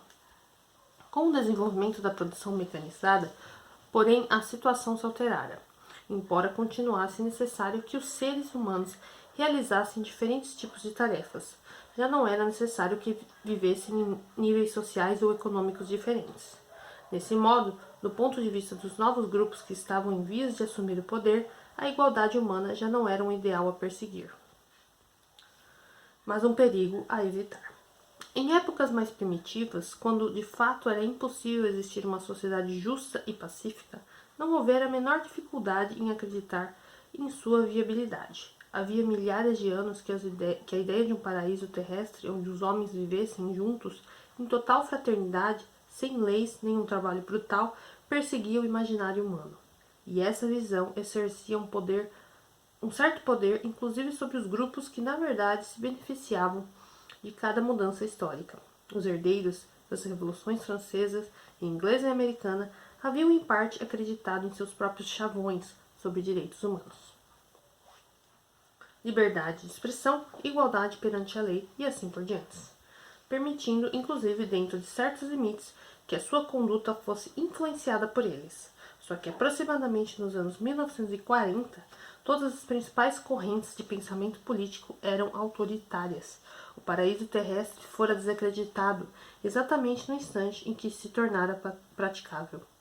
Todas as novas teorias políticas, seja lá como se autodenominem, reeditavam as ideias de hierarquia e regimentação, e no enrijecimento geral de perspectivas instaurando por volta de 1930. Algumas práticas haviam sido abandonadas, em alguns casos centenas de anos, prisões sem julgamento, escravização de prisioneiros de guerra, execuções públicas, tortura para extrair confissões, uso de reféns e deportação de populações inteiras. Não apenas voltaram a se tornar comuns, como eram toleradas e defendidas por pessoas, até por pessoas consideradas esclarecidas e progressistas. Depois, somente depois de transcorrida uma década de guerras nacionais, guerras civis e revoluções e contra-revoluções em todos os recantos do mundo, o Socini e seus rivais emergiram como teorias políticas integralmente formuladas. Só que elas haviam sido empanadas pelos diversos sistemas e em geral denominados totalitários, surgidos no início do século. E as principais características do mundo que emergiram do caos imperante estavam óbvias havia muito tempo. O tipo de gente que haveria de controlar esse mundo estava igualmente óbvio. A nova aristocracia era formada em geral por burocratas, cientistas, técnicos, representantes de sindicatos, especialistas em publicidade, sociólogos, professores, jornalistas e políticos profissionais. Essas pessoas, cujas origens situavam-se nas classes médias assalariadas e nas camadas superiores da classe trabalhadora, haviam sido moldadas e agrupadas pelo mundo desolado do monopólio industrial e do governo centralizado. Comparadas às aristocracias precedentes, eram menos avarentas, menos tentadas pela ostentação, mais famintas de poder em sua forma pura, e acima de tudo mais conscientes de que estavam fazendo e mais atentas ao aniquilamento da oposição. Essa última diferença era fundamental. Comparadas à de hoje, todas as tiranias do passado eram vacilantes e ineficazes. Os grupos dominantes estavam sempre um tanto infectados pelas ideias liberais e não se preocupavam com o fato de deixar ações incompletas por todo lado, considerando apenas os atos explícitos, totalmente desinteressados do que pensavam seus súditos. Até a Igreja Católica da Idade Média era tolerante, se comparada aos parâmetros modernos. Em parte, a razão disso era que no passado, nenhum governo conseguira manter seus cidadãos completamente sob controle. A invenção da imprensa, contudo, facilitara a tarefa de manipular a opinião pública. E o cinema e o rádio aprofundaram o processo. Com o desenvolvimento da televisão e o avanço técnico que possibilitou a recepção e a transmissão simultâneas por intermédio do mesmo aparelho, a vida privada chegou ao fim. Todos os cidadãos, ou pelo menos todos os cidadãos suficientemente importantes para justificar a vigilância, podiam ser mantidos 24 horas por dia sob os olhos da polícia, ouvindo a propaganda oficial, com todos os outros canais de comunicação fechados. A possibilidade de obrigar todos os cidadãos e observar estrita obediência às determinações do Estado e completa uniformidade de opinião sobre todos os assuntos existia pela primeira vez. Passado o período revolucionário dos anos 1950 e 60, a sociedade se reagrupou, como sempre, nas categorias alta, média e baixa. Mas o novo grupo alto, a diferença de seus antecessores, não agiu instintivamente, sabendo o que era preciso para proteger sua posição. Havia um bom tempo, sabia-se que a única base segura para a oligarquia é o coletivismo. Riqueza e privilégios são defendidos com grande eficácia quando possuídos conjuntamente. a assim chamada abolição da propriedade privada, ocorrida nos anos intermediários do século, na verdade significara concentração da propriedade num número muito menor de mãos, mas com a diferença de que os novos proprietários eram um grupo e não uma massa de indivíduos. Nenhum membro do partido possui nada individualmente, com exceção de bens materiais, de bens pessoais insignificantes. Coletivamente, o partido possui tudo o que há na Oceania, pois controla todas as coisas e dispõe dos produtos como bem entende. Nos anos que se seguiam à Revolução, teve a oportunidade de ocupar essa posição de comando praticamente sem oposição, pois o processo como um todo era representado como um ato de coletivização, sempre que acreditara que se a expropriação da classe capitalista ocorresse, o socialismo adviria daí. E, inquestionavelmente, os capitalistas haviam sido expropriados. Fábricas, minas, terras, casas e transporte, tudo lhes fora confiscado, e visto que essas coisas haviam deixado de ser propriedade privada, concluía-se que, com certeza, agora eram propriedade pública. O socin, que emanara nos primórdios do movimento socialista e que dele herdara sua fraseologia, na verdade conseguira concretizar o que havia de mais importante no programa socialista, com o resultado antecipadamente previsto e pretendido de que a desigualdade econômica se tornara permanente. Mas o problema de perpetuar uma sociedade hierárquica é mais profundo do que isso. Há somente 4 maneiras de um grupo dominante perder o poder. Ou bem é vencido de fora, ou governa tão mal que as massas são levadas a revoltar-se, ou se permite que um grupo médio, forte e descontente passe a existir, ou perde a autoconfiança e o desejo de governar. Essas causas não atuam de modo separado. Quase sempre estão todas presentes em alguma medida. Uma classe dominante, capaz de proteger-se de todas elas, ficaria permanentemente no poder. No fim das contas, o fator decisivo é a atitude mental da própria classe dominante. Na verdade, a partir de meados do século XX, o primeiro desses perigos deixara de existir. Cada uma das 3 potências que hoje dividem o mundo é, com efeito, inconquistável, e só poderia tornar-se conquistável depois de ocorrerem lentas mudanças demográficas, que um governo dotado de amplos poderes que pode evitar com facilidade. Também o segundo perigo não passa de um perigo teórico. As massas nunca se revoltam por iniciativa própria, e nunca se revoltam não só porque são oprimidas. Acontece que, enquanto não lhes for permitido contar com termos de comparação, elas nunca chegarão sequer a dar-se conta de que são oprimidas. As crises econômicas recorrentes de épocas passadas foram totalmente desnecessárias e hoje em dia não se permite que ocorram, mas podem sobrevir. E sobrevêm outros deslocamentos igualmente grandes sem que se verifiquem resultados políticos, porque a insatisfação não tem como tornar-se articulada. Quanto ao problema do excedente de produção latente em nossa sociedade, desde o movimento do aparato técnico, esse se soluciona por intermédio do mecanismo da atividade guerreira permanente, que é também útil para ajudar o moral público ao timbre adequado. Do ponto de vista de nossos atuais governantes, portanto, os únicos perigos reais são o surgimento de um novo grupo de pessoas capazes, subempregadas e com fome de poder, e o crescimento do liberalismo e do ceticismo em suas fileiras. Isso significa que o problema é educacional. Trata-se de moldar incessantemente a consciência tanto do grupo dirigente como do grupo executivo, situado logo abaixo dele. Quanto à consciência das massas, só é necessário influenciá-la de modo negativo. Tudo isso considerado seria possível deduzir caso já não o conhecêssemos. Qual é a estrutura geral da sociedade oceânica? No topo da pirâmide está o Grande Irmão. O Grande Irmão é infalível e todo-poderoso.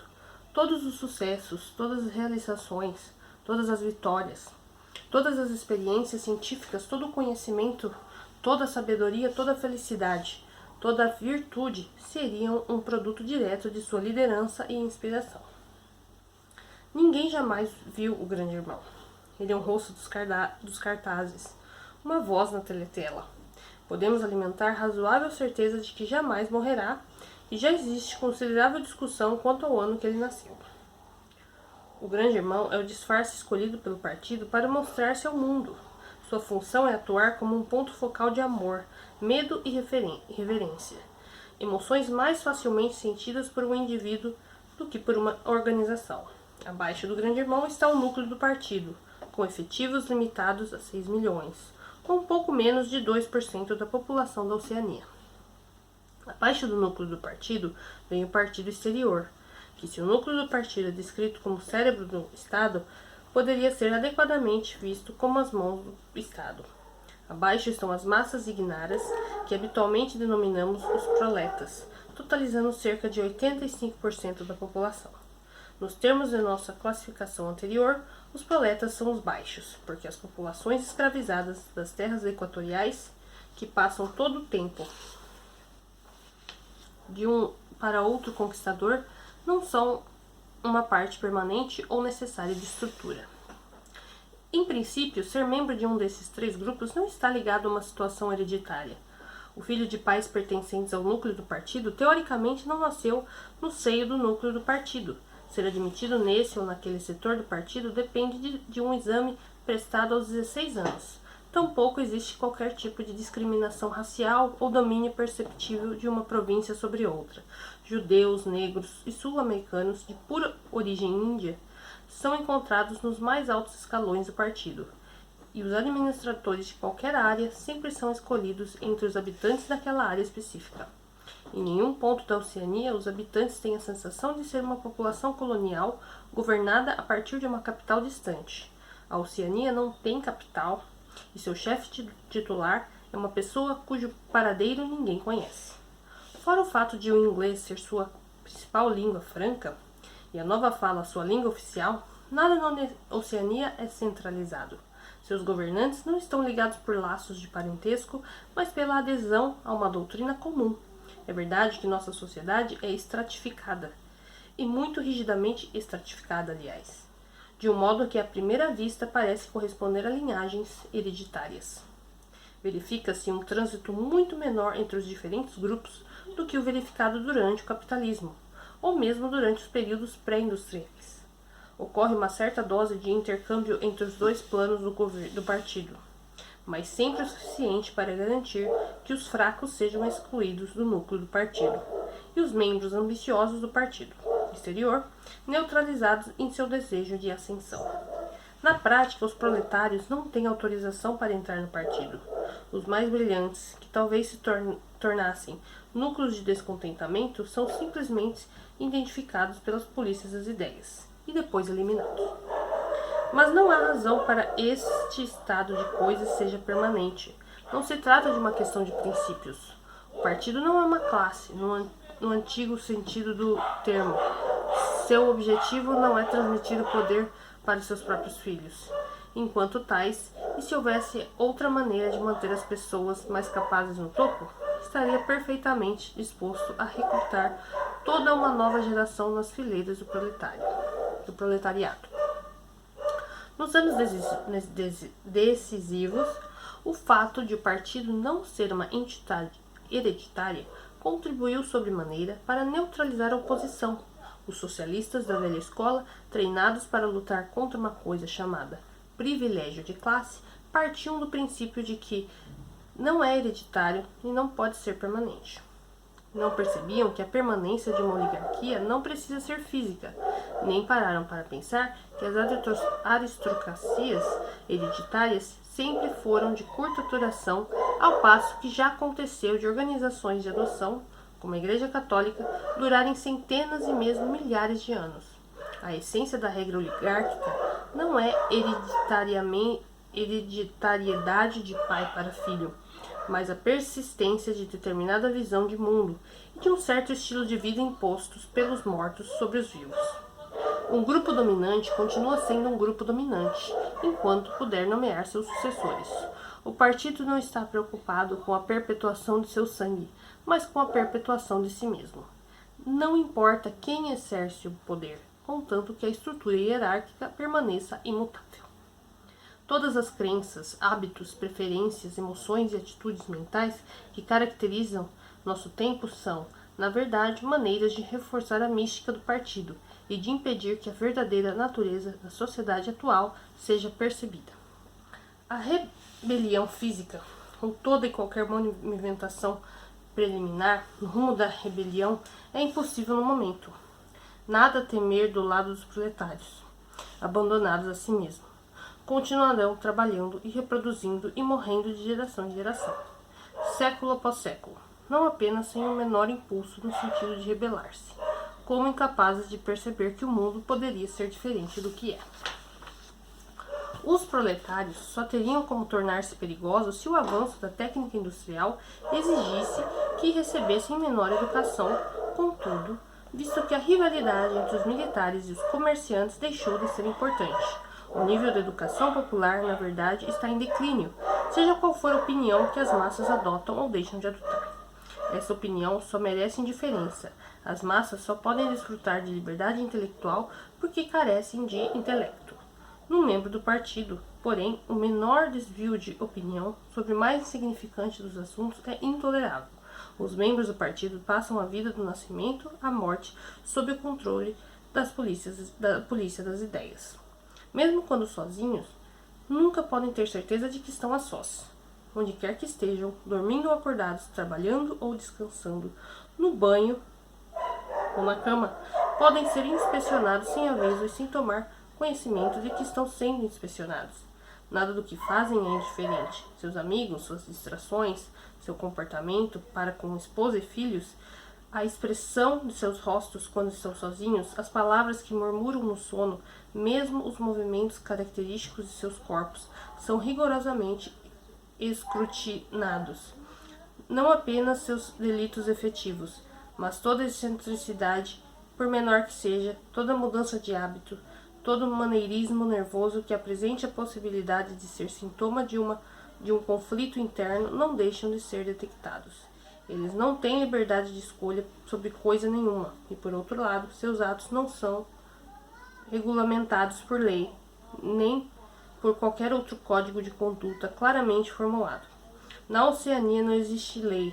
Os pensamentos e os atos que se descobertos significam morte certa não são formalmente proibidos, e os infinitos expurgos, detenções, torturas, aprisionamentos e vaporizações não são infligidos na qualidade de castigo para crimes de fato cometidos, sendo apenas a obliteração de pessoas que talvez pudessem cometer um crime em algum momento futuro. De um membro do partido exige-se que tenha não apenas a opinião certa, mas os instintos certos. Muitas das crenças e atitudes que se esperam dele jamais são expostas com clareza, e não poderiam sê-lo sem que as contradições inerentes ao seu sim ficassem visíveis. Se esse membro do partido for uma pessoa naturalmente ortodoxa, em nova fala, um benepensante em toda e qualquer circunstância saberá, sem precisar pensar, qual é a crença verdadeira e qual a emoção desejável. De qualquer forma, porém, um elaborado treinamento mental aplicado na infância e relacionado às palavras crime e interrupção, negue branco e duplo pensamento em nova fala, o deixa sem desejo nem capacidade de pensar mais profundamente em qualquer assunto. Espera-se que um membro do partido não tenha emoções privadas nem momentos de suspensão do entusiasmo. Supõe-se que ele viva num frenesi contínuo de ódio aos inimigos estrangeiros e aos traidores internos, de júbilo diante das vitórias e de autodepreciação diante do poder e da sabedoria do partido. A insatisfação produzida por sua vida despojada e sem atrativos é deliberadamente voltada para o exterior e dissipada por artifícios como 2 minutos de ódio. E as especulações que talvez pudessem induzir nele uma atitude cética ou rebelde são destruídas antes de vir à tona graças à sua disciplina interna, adquirida em tenra idade. A primeira etapa dessa disciplina, muito simples, que pode ser ensinada inclusive às crianças pequenas, chama-se em nova fala, crime e interrupção. crime ininterrupção significa capacidade de destacar como por instinto no limiar de todo pensamento perigoso. O conceito inclui a capacidade de não entender analogias, de deixar de perceber erros lógicos, de compreender mal os argumentos mais simples caso estejam antagônicos ao raciocínio, e de sentir-se entediado ou incomodado por toda a sequência de raciocínio capaz de enveredar por um rumo herético. Em suma, crime ininterrupção significa burrice protetora, mas burrice não basta. Ao contrário, a ortodoxia em sentido pleno exige um controle tão absoluto sobre os próprios processos mentais, quanto o do contorcionista sobre o próprio corpo. A sociedade oceânica repousa, em última análise, na crença de que o grande irmão é onipotente e o partido infalível. Mas dado que, na realidade, o grande irmão não é onipotente e o partido não é infalível, existe a necessidade de adotar-se o tempo todo uma flexibilidade incessante no tratamento dos fatos. A palavra-chave no caso é negro e branco. Como tantas outras palavras em Nova Fala, ela tem dois sentidos mutuamente contraditórios. Aplicada a um adversário, alude ao hábito que esse adversário tem de se afirmar desenvergonhadamente que o negro é branco, em contradição com os fatos óbvios. Aplicada a um membro do partido, manifesta a leal disposição de afirmar que o negro é branco sempre que a disciplina do partido o exigir. Mas significa, ao mesmo tempo, a capacidade de acreditar que o negro é branco e mais, saber que o negro é branco e de esquecer que algum dia julgou o contrário. Isso existe uma alteração contínua do passado, tornada possível pelo sistema de pensamento que realmente abrange tudo o mais e que é conhecido em Nova Fala como duplo pensamento. A modificação do passado é necessária por duas razões, uma das quais secundária e, por assim dizer, preventiva. A razão secundária é que o membro do partido, tal como o proletário, tolera as condições vigentes em parte, porque não dispõe de termos de comparação. Deve ser afastado do passado, assim como deve ser afastado de países estrangeiros, porque é necessário que acredite que está em melhor situação do que seus antepassados e de que o padrão médio de conforto material aumenta ininterruptamente. Mas, de longe, a razão mais importante para que se reajuste ao passado é a necessidade de salvaguardar a infalibilidade do partido.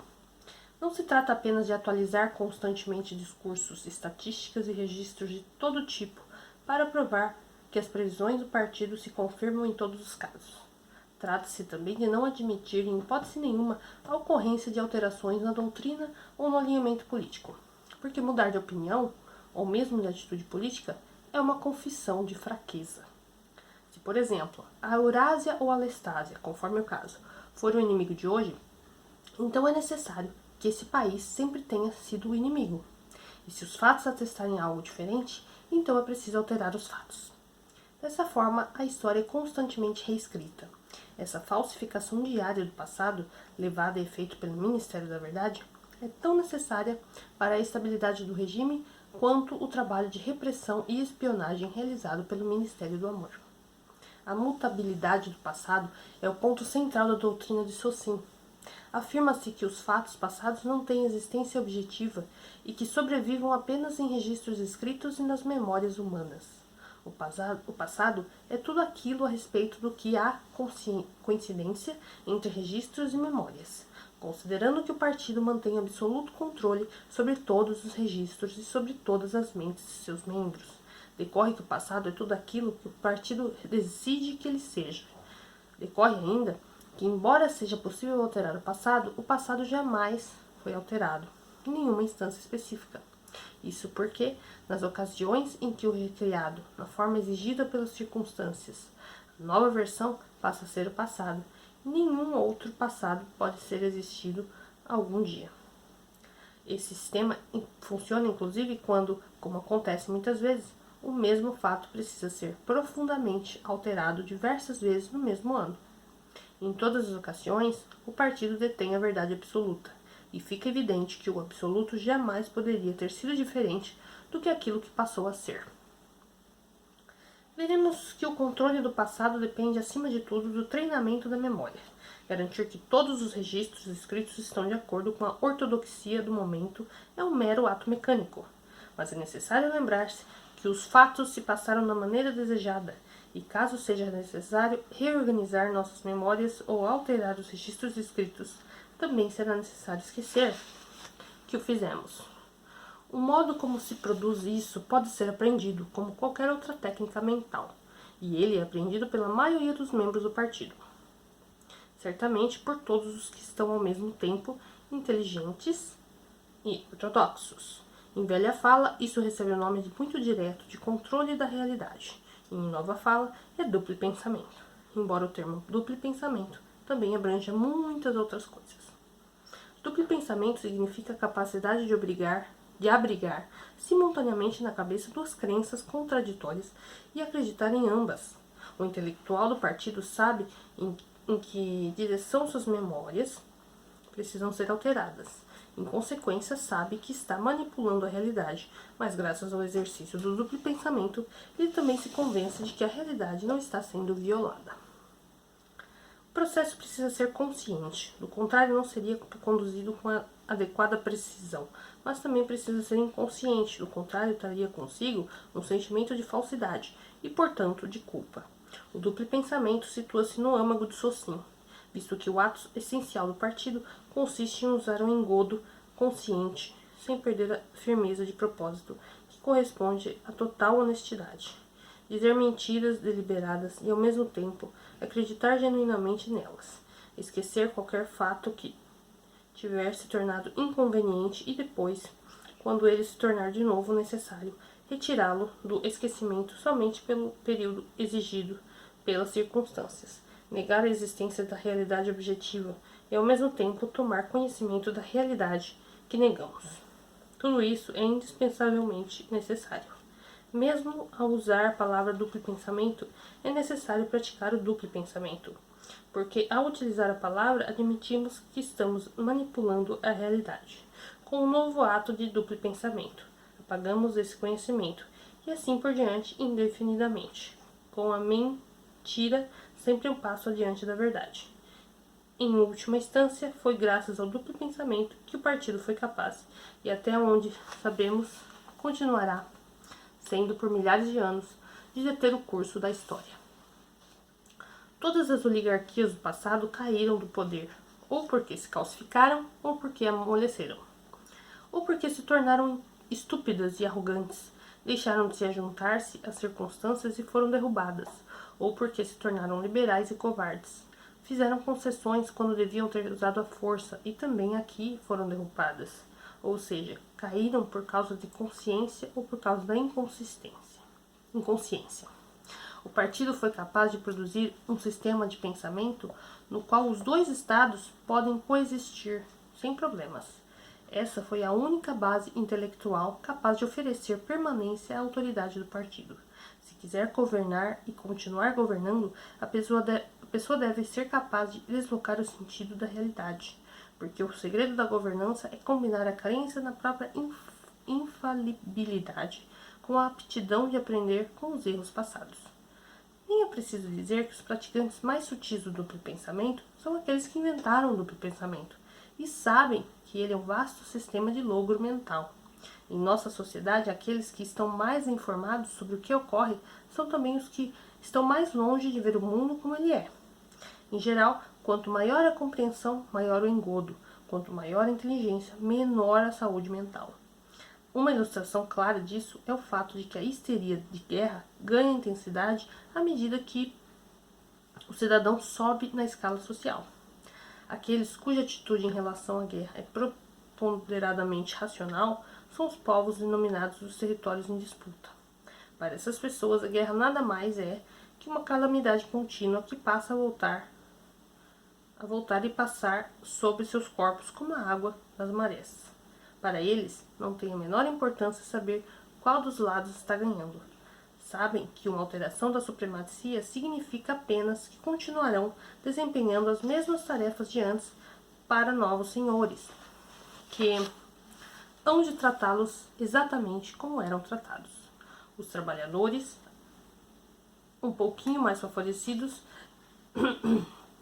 a quem chamamos proletas, só têm consciência da guerra de forma intermitente. Sempre que necessário, é possível espicaçá-los para que tenham surtos de medo e ódio, mas não se abandonados a si mesmos. Às vezes esquecem por longos períodos que há uma guerra em curso. E é nas fileiras do partido, e sobretudo no núcleo do partido, que se encontra o autêntico entusiasmo bélico. Aqueles que sabem que é impossível conquistar o mundo são os que acreditam mais firmemente no projeto. Esse estranho entrelaçamento de opostos, conhecimento com ignorância, cinismo com fanatismo, é um dos principais traços da sociedade oceânica. A ideologia oficial está impregnada de contradições, mesmo quando não há nenhuma justificativa prática para elas.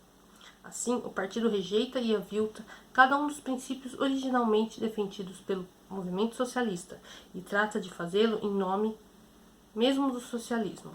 Exorta um desprezo pela classe operária sem equivalente nos últimos séculos e obriga seus membros a usar um uniforme que em outros tempos caracterizava os trabalhadores manuais e que por isso mesmo foi adotado. Erode sistematicamente a solidariedade da família e chama seu líder por um nome que é um apelo direto ao sentimento de lealdade familiar. Mesmo os nomes dos 4 ministérios que nos governam exibem uma espécie de descaramento na inversão deliberada dos fatos. O Ministério da Paz cuida dos assuntos da guerra. O Ministério da Verdade trata das mentiras. O Ministério do Amor pratica a tortura. E o Ministério da Pujança lida com a escassez de alimentos. Estas contradições não são acidentais e não resultam da mera hipocrisia. São exercícios deliberados de duplo pensamento, pois somente reconciliando contradições é possível exercer um poder de modo indefinido, e é a única maneira de quebrar o antigo ciclo. Se quisermos evitar para sempre o advento da igualdade entre os homens, se quisermos que os altos, como os chamamos, mantenham para sempre as suas posições, o estado mental predominante deve ser, forçosamente, o da insanidade controlada. Mas uma questão permanece quase ignorada até o momento. Por que não permitir o advento da igualdade entre os homens, supondo que os mecanismos do processo tenham sido descritos de modo correto? Por que fazer esse esforço monumental tão minuciosamente planejado para congelar a história num determinado ponto do tempo? A essa altura, chegamos ao segredo central. Como vimos, a mística do partido, e sobretudo do núcleo do partido, depende do duplo pensamento. Mais profundamente do que isso, porém, está o motivo original, o instinto jamais questionado que levou à tomada do poder e ocasionou o duplo pensamento, a polícia das ideias, a guerra contínua e todo o resto da parafernália necessária. Na verdade, essa razão consiste em: Winston se apercebeu do silêncio, assim como nos apercebemos de um ruído novo. Teve a impressão de que já fazia algum tempo que Júlia estava muito quieta. Deitada de lado, nua, da cintura para cima, ela tinha o rosto acomodado na palma da mão e uma mecha escura caída sobre os olhos. Seu tórax subia e descia devagar e com regularidade. Júlia, nenhuma resposta. Júlia, você está acordada? Nenhuma resposta. Júlia estava adormecida. Ele fechou o livro e depositou-o no assoalho com cuidado. Deitou-se e puxou a colcha sobre os dois. Afinal, ficara sem saber qual era o último segredo, pensou. Entendia o como, mas não entendia o porquê. Tal como o capítulo 3, o capítulo 1 não lhe dissera nada que ainda não soubesse. Apenas sistematizara o conhecimento que já possuía. Mas, depois de lê-lo, entendeu mais claramente do que antes que não estava louco. O fato de ser uma minoria, mesmo uma minoria de um, não significava que você fosse louco. Havia verdade e havia inverdade. E se você se agarrasse à verdade, mesmo que o mundo inteiro o contradissesse, não estaria louco. Um raio amarelo do sol poente entrou em diagonal pela janela e veio pousar no travesseiro. Winston fechou os olhos, o sol do rosto e o corpo macio da garota tocando o seu despertaram nele um sentimento intenso, sonolento e confiante. Estava seguro, tudo ia bem. Adormeceu, murmurando: sanidade mental não é uma coisa estatística, com o sentimento de que sua observação continha uma profunda sabedoria. Fim do capítulo 9, gente. Início do capítulo 10. Quando acordou, Winston teve a sensação de ter dormido muito tempo, porém, ao olhar para o relógio antiquado, verificou que eram apenas 8:30 da noite. Era um capricho e nada mais, doce como um dia de abril. Mas seu olhar, azul de anil, roubou para sempre a minha paz. Pelo jeito, a canção Piegas continuava fazendo sucesso, ainda era ouvida em toda parte. Resistira à cantiga do ódio. Júlia acordou com a melodia, espreguiçou-se deleitosamente e saiu da cama. Estou com fome, disse. Vamos fazer mais um pouco de café. Que droga, o fogareiro apagou e a água está fria. Pegou o fogareiro e deu uma chacoalhada. Acabou o querosene. O velho Sherrington deve ter um pouco para nos emprestar. Gozado é que eu tinha certeza de que ele estava cheio. Vou me vestir, acrescentou ela. Parece que esfriou. Winston também se levantou e vestiu-se, e a voz cantarolava incansável. Dizem que o tempo dura, tudo cura, e que no fim sempre se esquece. Mas risos e choros até parece que a vida passa e eles perduram. Afivelando o cinto do macacão, ele se aproximou da janela. O sol, pelo jeito, se escondera atrás das casas. Seus raios já não brilhavam no quintal. As lajes estavam molhadas, como se alguém tivesse acabado de lavá-las. E Winston teve a impressão de que o céu também fora lavado. Tão fresco e claro era o azul entre as coifas das chaminés.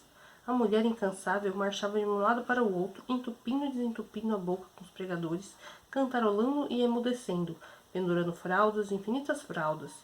Winston ficou pensando que se ela seria uma lavadeira profissional ou simplesmente a escrava de 20 ou 30 netos. Agora Júlia estava ao seu lado. Juntos olhavam com uma espécie de fascínio para a figura robusta lá embaixo. Ao observá-la em sua pose característica, braços grossos erguidos para alcançar o varal, nádegas protuberantes lembrando as ancas de uma égua, Winston percebeu que pela primeira vez que a mulher era bonita. Nunca lhe ocorrera que o corpo de uma mulher de 50 anos, de dimensões assustadoras devido à maternidade de um corpo que o trabalho tornara rijo e grosseiro e que acabara adquirindo a textura vulgar de um nabo maduro demais, pudesse ser bonito. Mas assim era, e afinal de contas, refletiu ele, por que não haveria de ser? Aquele corpo sólido, sem contornos, semelhante a um bloco de granito, e a pele vermelha e áspera, estavam para o corpo da garota, como as bagas das roseiras bravas estavam para as rosas. Mas por que a fruta devia ser considerada inferior à flor? Ela é bonita, murmurou ele. Deve ter no mínimo um metro de quadril, disse Júlia. É um estilo próprio de beleza, tornou Winston. Ele enlaçou a cintura esguia de Júlia. Em seu braço dava a volta sem dificuldade. Do quadril ao joelho, o corpo dela estava encostado no seu. Seus corpos não produziriam nenhuma criança. Era algo que jamais poderiam fazer. Só podiam transmitir o segredo passando de boca em boca, de cérebro para cérebro. A mulher lá embaixo não tinha cérebro. Tinha apenas 2 braços fortes, um coração afetuoso e um ventre fértil.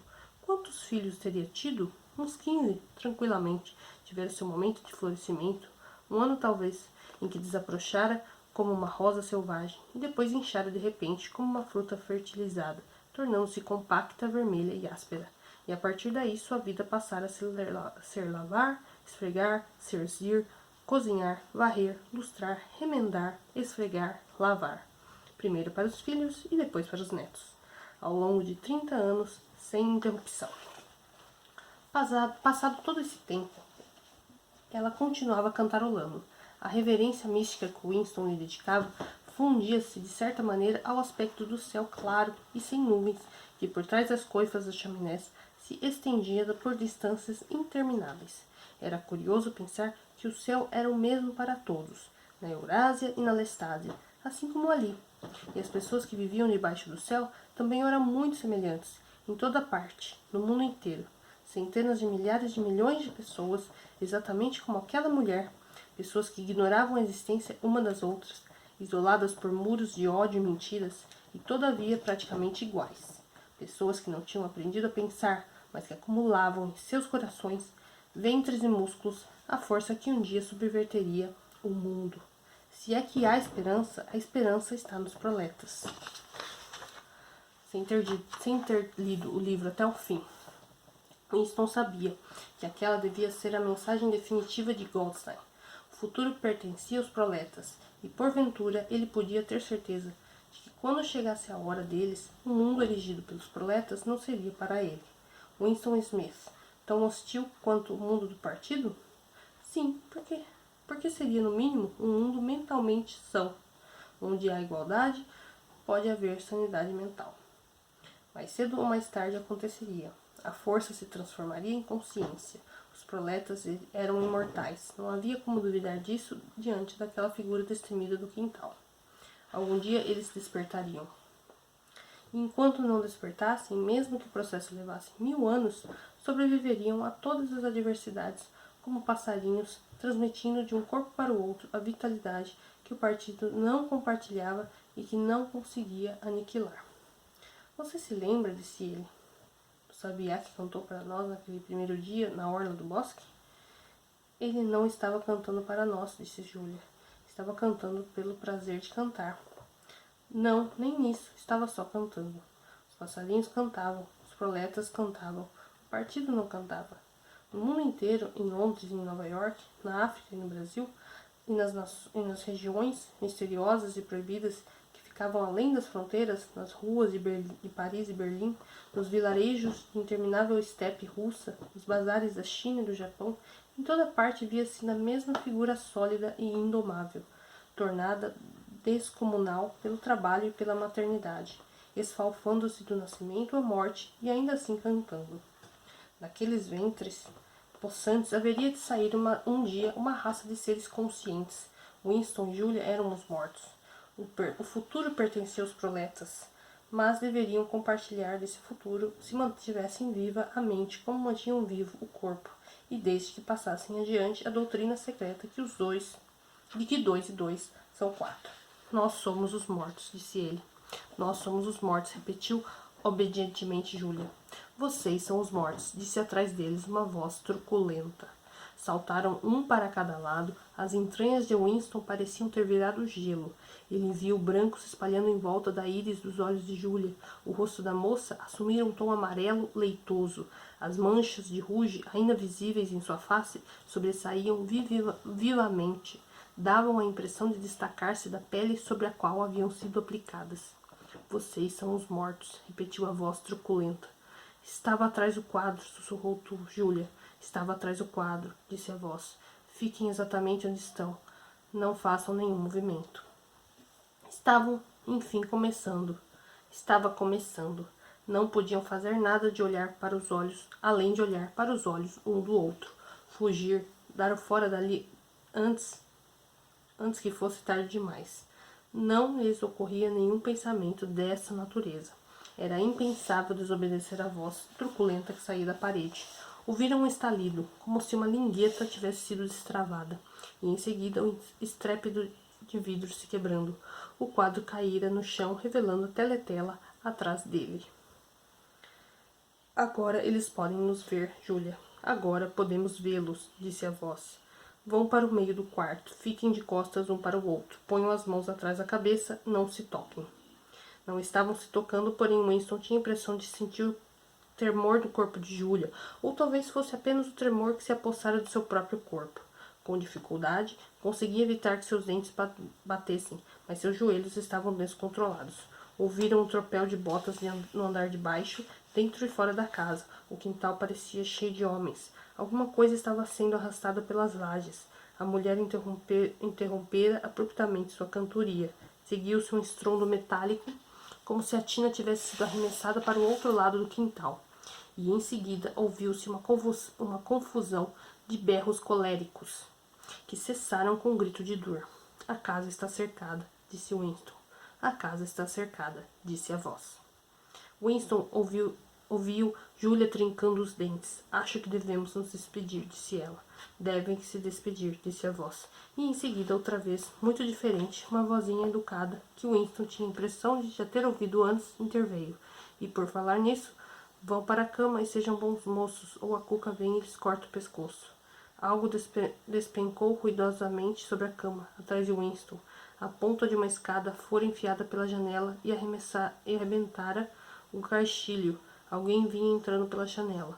Um tropel de botas subia a escada. O quarto ficou repleto de homens maciços de uniforme negro, com botas ferradas nos pés e cacetete na mão. Winston parara de tremer. Mal movia os olhos. Só uma coisa importava: ficar quieto e bem quieto, e não lhes dar nenhum pretexto para que batessem nele. Um sujeito com uma mandíbula lisa de pugilista e uma boca que não passava de um traço parou na frente dele, balançando o cacetete entre o polegar e o indicador, pensativo. Winston olhou-o nos olhos. A sensação de nudez produzida pelas mãos atrás da cabeça, com rosto e corpo totalmente expostos, era quase intolerável. O homem mostrou a ponta de uma língua branca e passou-a pelo lugar onde seus lábios deveriam estar. Depois foi em frente. Ouviu-se um novo estrondo. Alguém pegara o peso de papéis de vidro que estava sobre a mesa e jogara na lareira de pedra, espatifando-o. O fragmento de coral, uma minúscula ondulação rosa, que parecia um confeito de bolo, rolou pelo tapete. Que pequeno, pensou Winston, que pequeno ele sempre fora. Um arquejo e um baque soaram as suas costas, e ele recebeu um chute violento no tornozelo que por pouco não o fez perder o equilíbrio. Um dos homens desferira um murro no plexo solar de Júlia, fazendo-a dobrar-se ao meio como uma régua de bolso. Ela rolava pelo chão, tentando recuperar o fôlego. Winston não ousava virar a cabeça nem um milímetro, porém às vezes o rosto lívido e ofegante da jovem entrava em seu campo de visão. E mesmo apavorado como estava, era como se pudesse sentir a dor em seu próprio corpo. A dor terrível, que apesar de tudo era menos urgente que o esforço para conseguir respirar. Winston sabia como era aquilo, a dor medonha, atroz, que estava lá o tempo todo, mas que ainda não podia ser plenamente sentida, porque antes de tudo era preciso voltar a respirar. Nesse momento, 2 dos homens ergueram-se pelos joelhos e pelos ombros e a levaram embora do quarto como um saco. Winston viu de relance o rosto de Júlia, voltado para baixo, amarelo e contorcido, de olhos fechados e ainda exibindo as manchas de ruge nas 2 bochechas. E aquela foi a última vez que a viu. Permaneceu completamente imóvel. Ninguém erguera a mão para ele por enquanto. Pensamentos que se formavam por vontade própria, mas que pareciam completamente desinteressantes, começavam a passar-lhe pela cabeça. Será que haviam apanhado o Sr. Sherrington? Pensou. O que teriam feito a mulher do quintal? Percebeu que precisava urinar com urgência e ficou um pouco surpreso, pois havia somente 2 ou 3 horas que urinara. Notou que o relógio que ficava sobre a borda da lareira marcava 9 horas. Mas parecia tão claro. A luz já não deveria estar declinando às 21 horas de uma noite de agosto? Seria possível que ele e Júlia tivessem se enganado sobre a hora? Que tivessem dormido a noite inteira e pensado que eram 20h30, quando na realidade já eram 8h30 da manhã seguinte? Mas não levou o pensamento adiante, não era um pensamento interessante. Ouviu-se um novo passo, dessa vez mais leve, na entrada. O Sr. Sherrington entrou no aposento, e de repente o comportamento dos homens de uniforme negro tornou-se mais cortês. Algo também se modificara na aparência do Sr. Sherrington. Seus olhos deram com os fragmentos do peso de papéis. Recolham esses cacos, disse, ríspido. Um homem se curvou para obedecer. O sotaque cockney desaparecera, e de repente Winston compreendeu de quem era a voz que ouvira momentos antes na teletela. O Sr. Sherrington continuava envergando seu velho paletó de veludo, porém seu cabelo antes era quase branco, se tornara preto. Além disso, já não usava óculos. Lançou um olhar rápido e severo para Winston, como verificando sua identidade, e depois não prestou mais atenção nele. Ainda era possível reconhecê-lo, porém não era mais a mesma pessoa. Seu corpo se endireitara, parecia ter ficado maior. Seu rosto só passara por alterações ínfimas, mas o resultado era uma transformação completa. As sobrancelhas pretas estavam menos bastas, as rugas tinham sumido, todas as linhas do rosto pareciam ter se modificado, até o nariz dava a impressão de estar menor. Era o rosto alerta e frio de um homem com cerca de 35 anos. Winston pensou que pela primeira vez na vida tinha consciência de olhar para um membro da polícia das ideias. E aí que a gente conclui então o capítulo 10, gente. Então, a gente percebe o que aí? Com a finalização da parte 2, né? Que amanhã a gente começa a parte 3, ó. Que o Sr. Sherrington aí possivelmente enganou direitinho o Winston, né? E, gente, vamos ver o que vai acontecer aí na última parte. Já tá acabando já, gente. Mais alguns dias aí a gente já conclui a leitura e tá ficando bom o negócio aqui, né, gente? Então, já deixa o meu like, já compartilha, já se inscreve no canal se ainda não for inscrito e obrigado por ter acompanhado até aqui. Hoje a leitura ficou bem longa, né, porque o capítulo 9 era bem longo, né, mas trago aí pra vocês o quanto antes a continuação da leitura, tá? Não será mais nos horários que eu já estava acostumado, devido ao problema que eu tive no meu computador, né, gente? Então, conforme eu for gravando, editando, já subindo o vídeo no YouTube, eu já posto, pra gente tentar finalizar essa semana ainda a leitura da nossa obra, tá bom? E vamos ver aí, a partir da semana que vem, provavelmente eu já consiga restabelecer, né, a ordem certinha dos vídeos semanais aí, tá bom? E compartilhem bastante aí, pessoal, sempre que eu postar nas minhas redes sociais, opções aí de escolha para os próximos conteúdos, conto com a sua participação, tá bom? Beijo grande, pessoal, e até amanhã, se Deus quiser, com a continuação aí do nosso 1984, né? Tchau, tchau, até amanhã.